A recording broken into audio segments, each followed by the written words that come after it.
Welcome to the Vineyard Lazy Susan. My goal doing this project was to make a Pottery Barn inspired high-end cask looking top and stencil it as if it was old and all that kind of stuff. In order to do that, I needed to use some mediums or some stains or something that were transparent. Our regular Deco Art Americana paints are not transparent, generally speaking, and so I went and tapped on the Media Fluid Acrylic products. So I used, I think, like 8 of these to create this layered kind of stain look, and I think it turned out just perfectly lovely. You could stop on the little bit more yellow side or deepen it with some reds like I did. You can, like anywhere along the line, you can stop and make it fit your stain level, if you will. What I liked about this was I wasn't using a lot of toxic stains like the Minwax brand or whatever, where they have all of the petroleum-based stuff. This is, just an acrylic base. So anyway, but we've got a new stencil. We've used the banding stencil around the outside edge. I use a T-square and show you how to do that to make the planks straight. And then the transparency of the paint is phenomenal. So I hope you enjoy that. And we've got this available for you to watch, so you can do this to any wood surface as well. And it's just a really great technique, so I hope you enjoy. All right, today we're going to paint a cask Lazy Susan.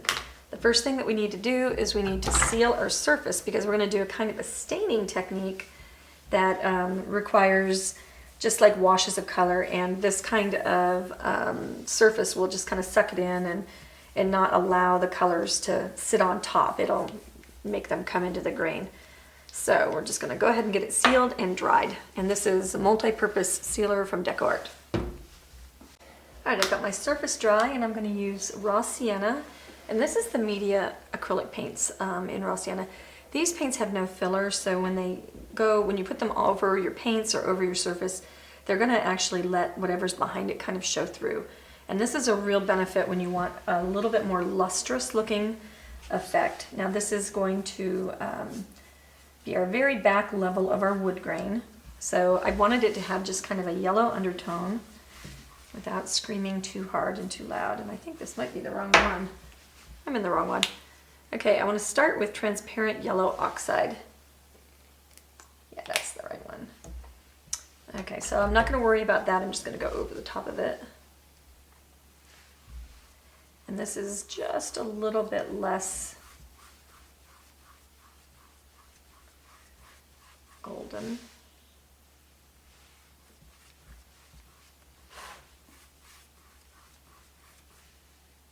Actually, I'm not being able to tell the difference between the two of them. I'm wondering if I put out that one and there we go. I put that one out twice. So, no worries. I'm going to go ahead and dry it. Well, actually, I'm going to finish what I started. We'll make this be a happy accident. I'll go over the top and deal with it. Because these are transparent, they're going to show through one to the other. But if I left this all like this color, it would show. So I want to make sure that it's kind of even.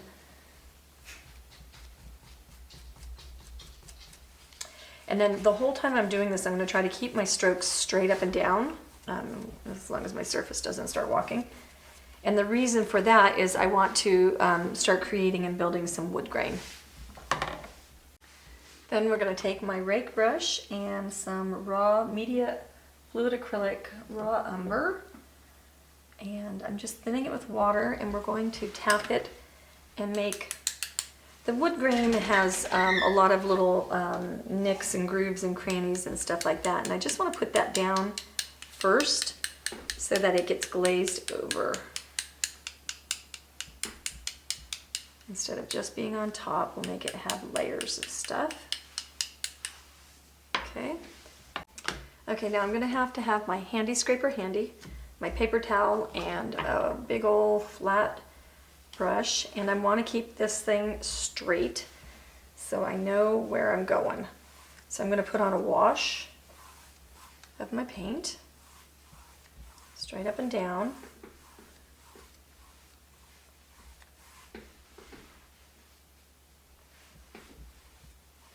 kind of going back across and not letting it dry. Straight up and down. See how I went curvy right there? Don't do that.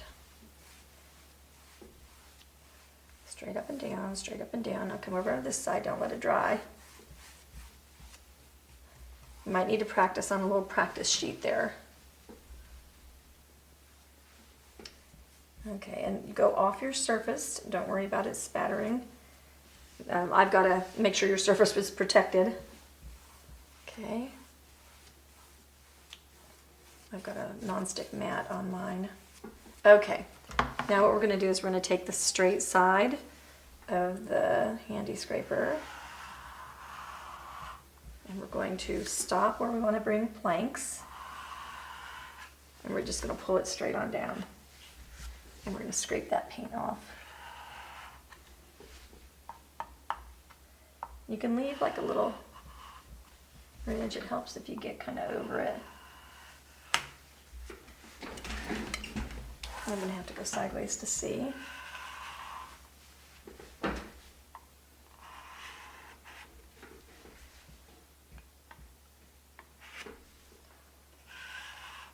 Oops, don't stop in the same spot. Don't want that. Nope, not the same spot. Keep wanting to do that. Okay, then I'll go the other direction. Got a little wavery there. Okay, so see how this is dry? Gonna have to hurry. This is totally dry. We'll wake it up a little bit.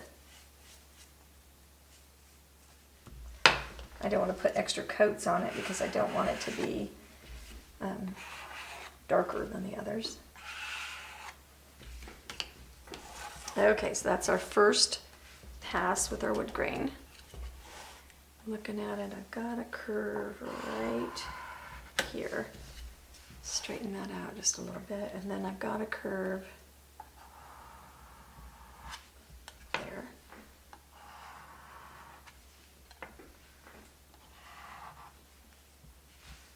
Okay, now I'll hit the blow dryer. All right, so next we're going to go into, it's just kind of an interesting look, isn't it? I'm going to go into a little bit of transparent red iron oxide plus burnt umber, kind of 50-50. And then we want to just do the same thing. I'm just going to wash this right over the top. We want to use our straight lines.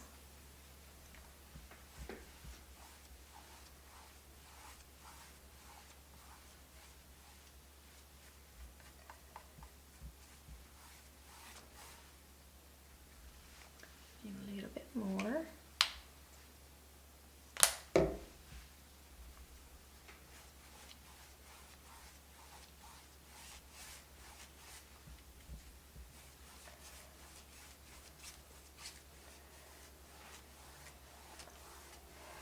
Okay, now notice that this side's a little bit more red.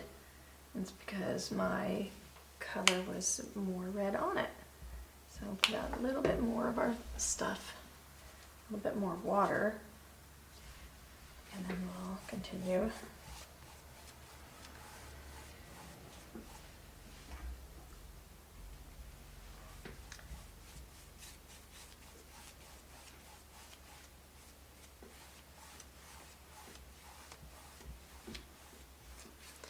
Okay, so that's that coat. So now we've got a couple of layers and we're gonna have some fun. Okay, now we need to give it some wood grain details. So what I'm gonna do is use my round brush, and I'm going to use raw umber, lamp black, and burnt umber. And I'm just going to, the raw umber ones will sit still in the background.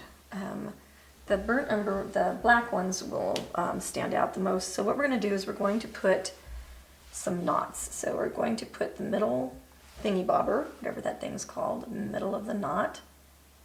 And then we're going to chase outside and around it and give ourselves some wood grain. Okay, then we go in and we could deepen that with a little, ooh, hi, that was like a lot of lamp black.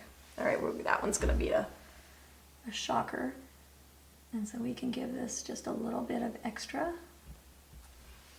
And we're going to cover over the top, but now I can go into my brown And you don't want to make this too busy, and take your time. I'm going to say that I've had experience, and then by the time I'm done, I'll probably hate what I did, but I've definitely painted some wood grain before, so definitely don't get too busy and don't go too fast if you don't feel comfortable. Okay, so that's the one I just added, and then we need to stagger them. And then I'm looking at an example. There's this thing that's coming off over here that's got like a couple of grains all following each other. So we can have some of that. And we can go in and we can darken it. And we can have it stay light on the inside.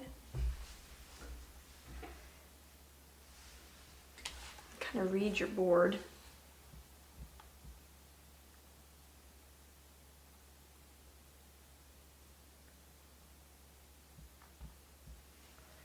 I'm sure I'm not doing this according to what kind of tree wood I have, but I don't care about that.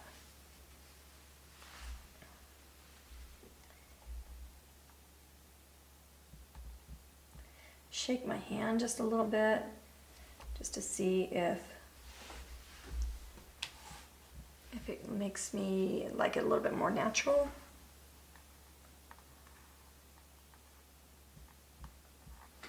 Oops, sorry.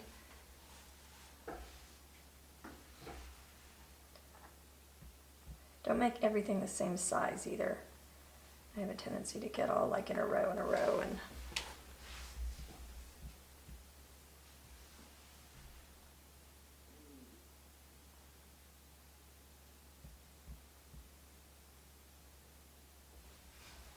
and then I'm noticing all my knots are on the same side, so we need to do a couple of somethings over someplace else.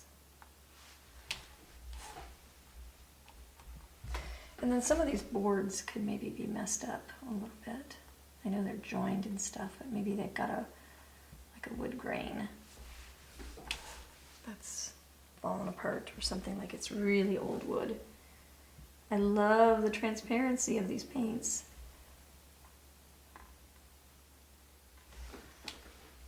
I like that I can still see my spots. And we'll go right in the middle of this one.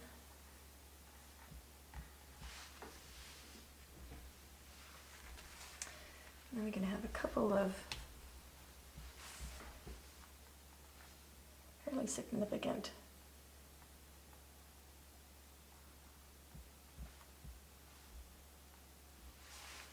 things that we'll be able to cover over. Deepen this guy right here.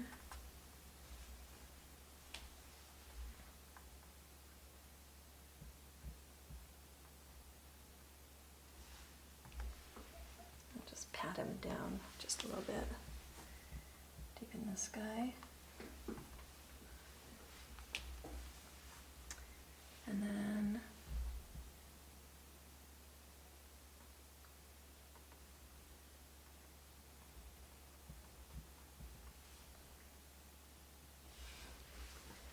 okay, so there's our different grains. All right, so I'm just going to take some umber and I'm going to give myself, let's see, I like that line. Give myself a line down, and then I'm going to give myself that same line, checking for evenness. But my board ends over here, so I'm going to slide this over. And then I'm going to make sure I just have enough of the same spacing.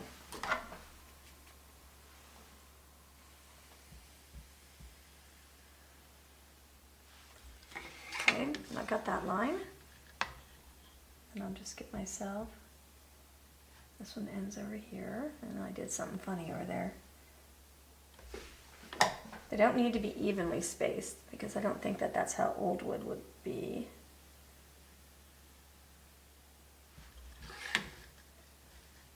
And we'll give it one more.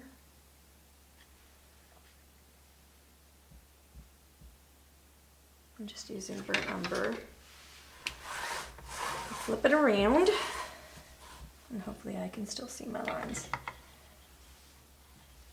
So this one can slide over.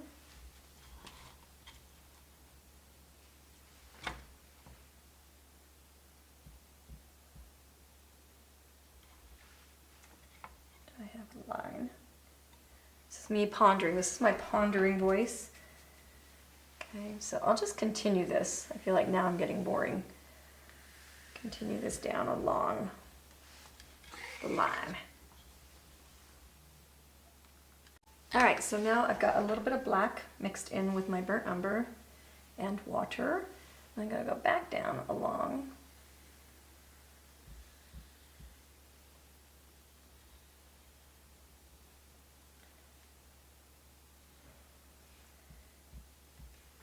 And just kind of add black here and there, and that's going to give it a crisper line. I can tell where my line is, which is why I'm going back with black. I'm just, seriously, where's my line?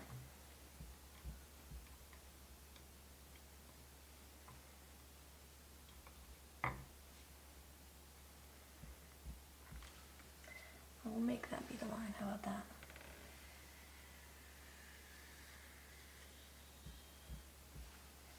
Go back with a little bit more black and hit it just here and there. Kind of a skip line.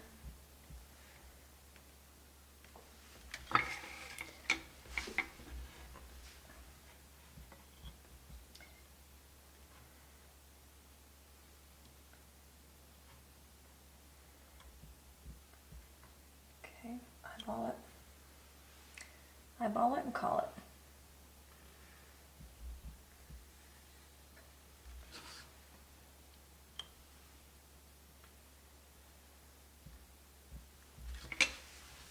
Yeah, so it's getting way plankier, isn't it? And now with a little bit more black, I'm going to go through and add a little bit of fatter, little just like gaps and things. And I don't want them in a row separated out at the edge, but I do want here and there. If I've got anything looking a little too neat and tidy, like down here, it's time to make that into a little gap. You're going to have contrast. The contrast is what's going to give you the look of like a trompe-l'oeil, almost like it is chipped and cracked and stained and all that kind of stuff. Like I said, I'm doing it the same, and I'm not supposed to be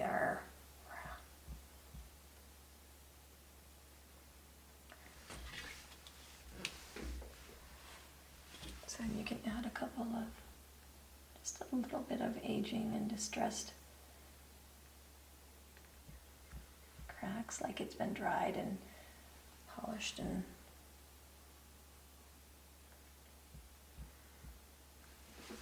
don't make them all the same length, don't make them all the same everything. Okay,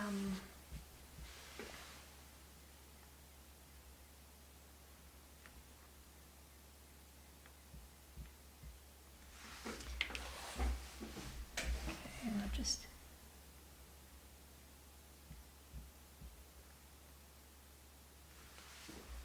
I'll go on the other side. That's looking so cool, isn't it? I love doing this kind of stuff.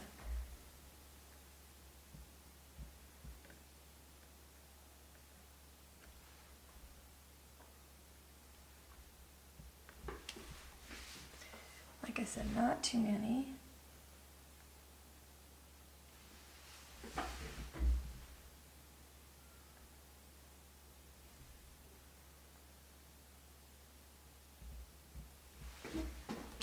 Okay. All right, now with the very tip of my brush, and I've got a very nice round brush. It has a really fine point. You can use a Raphael if you've got it. You just want to be dancing right on the tippy top of the toe of your brush. And I'm just going in and adding super fine grain detail. Just a little bit more detail than is there just from my brush scratches and strokes. Don't make everything too curly. I'm doing a little bit too much curling. But don't make it straight either. And if you do one that follows something, make some other things follow something.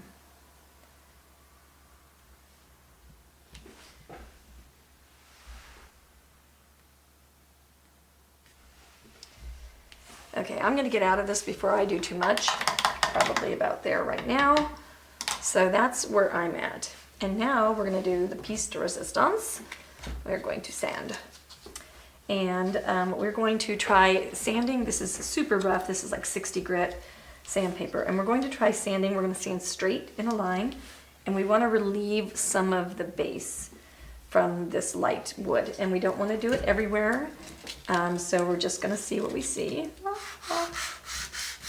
And we want the scratches.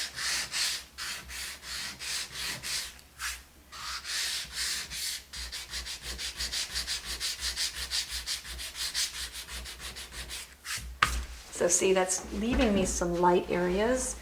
That's gonna look like wear.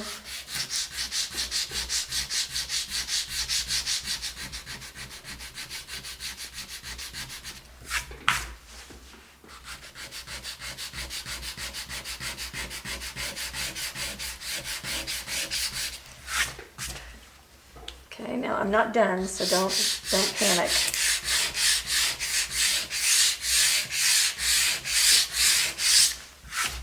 Try not to sand through your knots.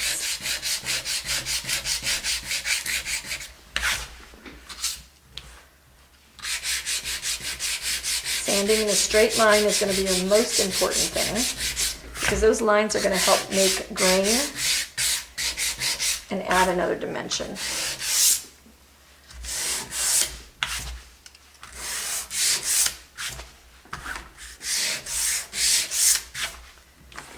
A little bit everywhere and a lot other places.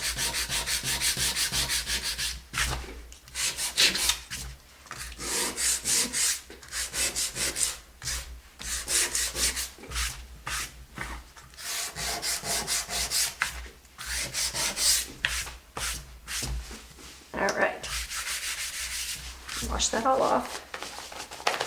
Covered in stuff here. Now we're going to go back a step to our transparent yellow oxide, iron oxide. And we're going to go back over the top of our scratches and let that soak into where the scratches are.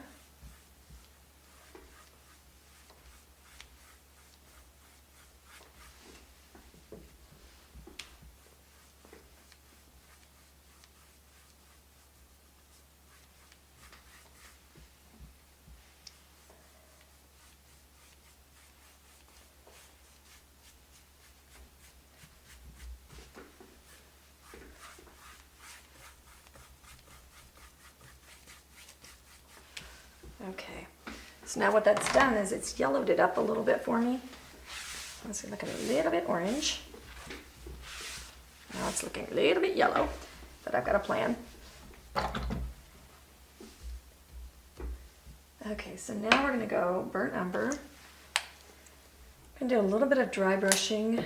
I think we'll have our transparent oxide out. I've got a wet brush, but I'm going to be dry brushing in from the edge.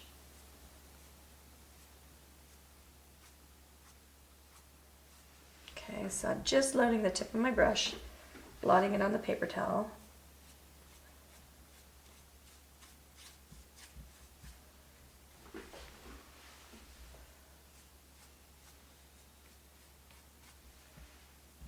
Just bringing that in just a little bit. Now we're gonna sand a little bit to get rid of a little bit of this like edge stuff that we got going on here. This where the brush strokes are like stopping.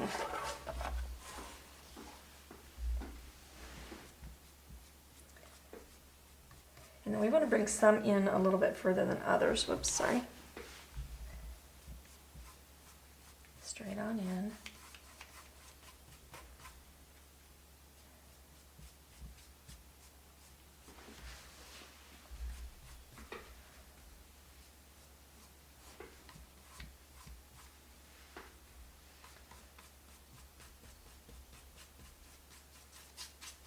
and a lot on the edges. Okay, and we can wipe that. This is settling down nicely. Got a little bit of water on there, just to settle it in. Okay, I'm gonna give it some drying. All right, anywhere where you have something that's really just not blending, give it a couple scratches. A couple of scratches will blend it in and add another layer.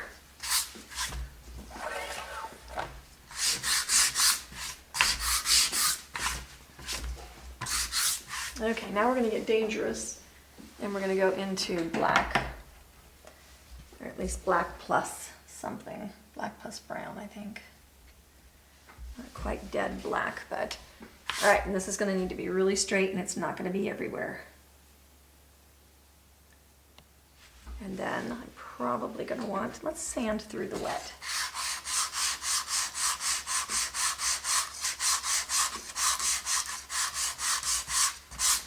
Kind of pulls it in a little bit.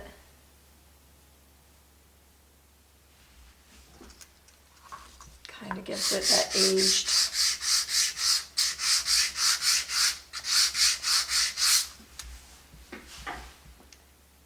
All right, what are we thinking about that? Long. I think one of the most important things is not to take your brush off once you start making a line. I need this one to come in just a little bit further.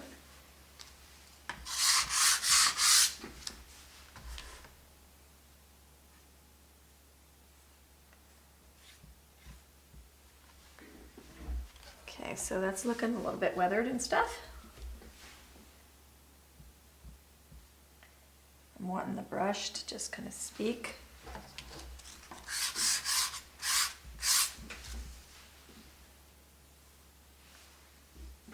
And so look at the difference between that and that. Pretty neat. Like it. Okay, I'm out of paints.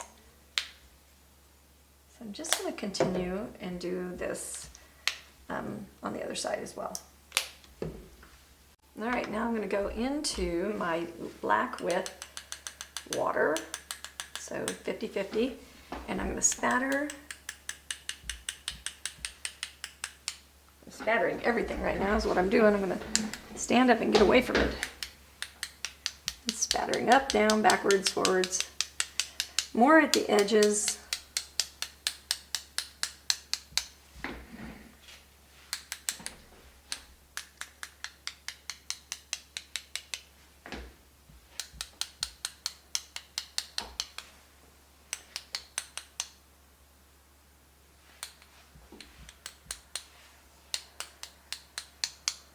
Okay, and we'll get those dots dry. All right, now I'm roughing up just a little bit more here and there, just to balance it out. I don't want it to, I'm looking at balance.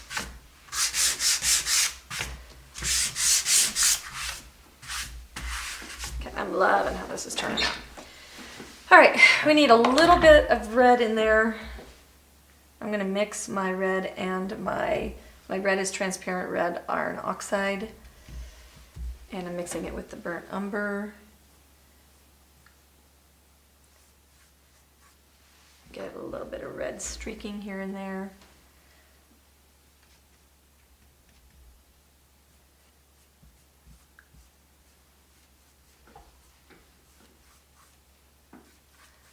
I don't want to end up with red wood, though, so I'm going to be cautious with it. And now I think I can go back into my black just a little bit with water. Don't want to do the black without like some serious water going on. And mix that in with the red and the scratches. See, that's going to make that nice. Look at that. Made it like ruffled wood.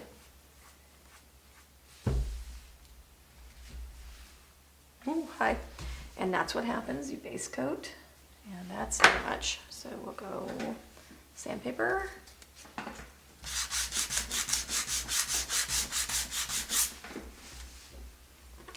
And that's what I just did. Straight lines. And you can streak through the middle of it. Now I'm not doing a base coat, you can see.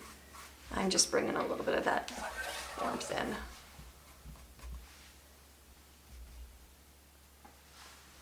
All right, I think I've got it about as dark as I should.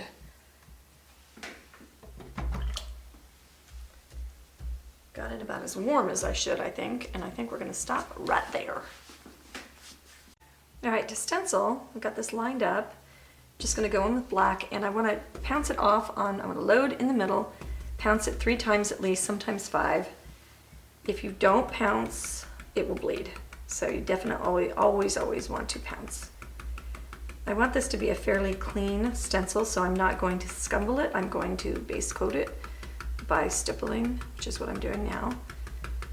And I'll get all of the letters done, and then I'm going to sand through them after I get them done. Probably take 2 coats, so I'll just do it lightly once and then repeat it again. Okay, ta-da. So you could leave it like this, or you can put our grapes up there, whichever way you want to do. One of the things that I find with stenciling is it always looks better if you do a little bit of sanding through it. So it always seems scary to do. And be careful not to do it so that because it's taking off this stain, make sure that you make your strokes irregular.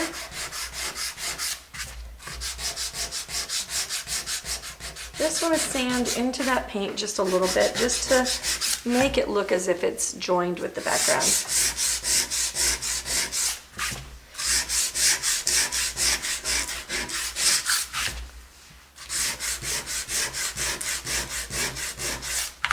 Do it pretty aggressively depending on what I'm doing.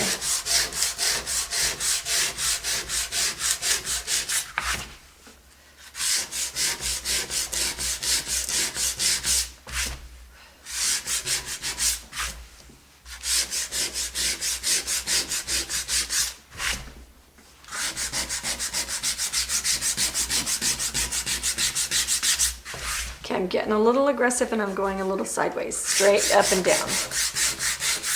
Change boards when you change. You definitely want to go straight up and down. That was bad. To fix it now.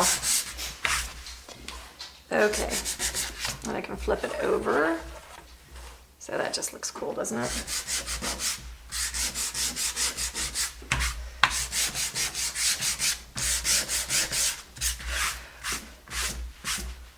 Okay, boy, I sure like that. Awesome sauce. See how my knot is standing out darker than my letters though? I'm just gonna give that a little sand and it'll be like distressed wood. Okay, and I can go back over with one more thin wash, burnt umber.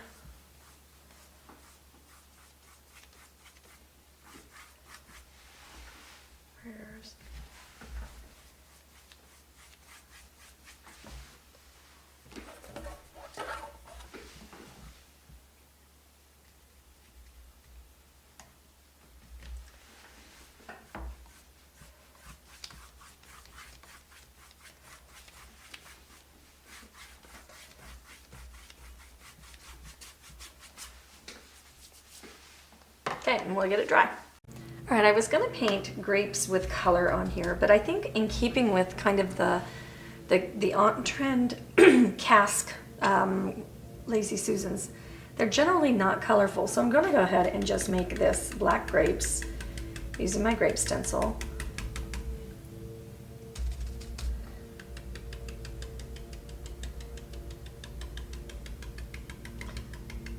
So if you were doing this with color, what you would do is you would use these layers to form all your grapes and you would just scumble your color in. So there's my grapes, and then it's got a leaf piece as well. And then I'll just have that be my leaves.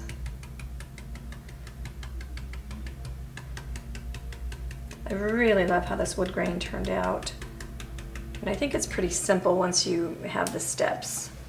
All right, so there we have grapes and leaves. And then for my last piece, what I want to do is I want to use the banding stencil. One thing that's super interesting is trying to band around a circle is one of the most impossible things I've ever done in all of my painting career. So we came up with these banding stencils, and there's an A and a B. This one is an A, and that's the even numbers. So it's 6, 8, 10, 12, 14, and like that.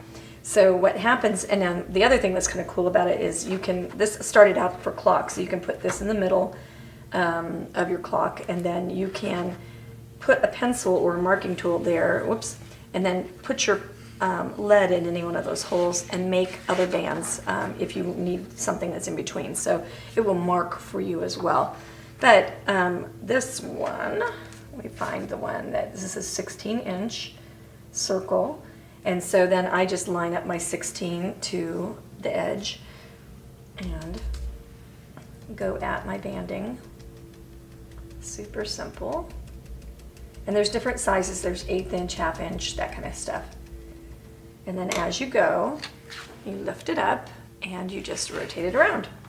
And so then I'll just work my way around my cask, and I'll meet you when I'm finished.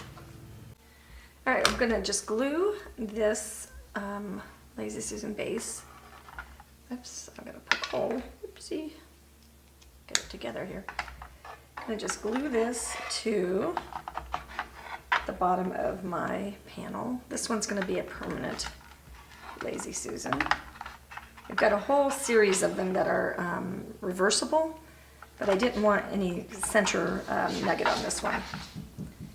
All right, so I've got my goop, and then on the back of your Lazy Susan, there's an etched line so that you can line it up.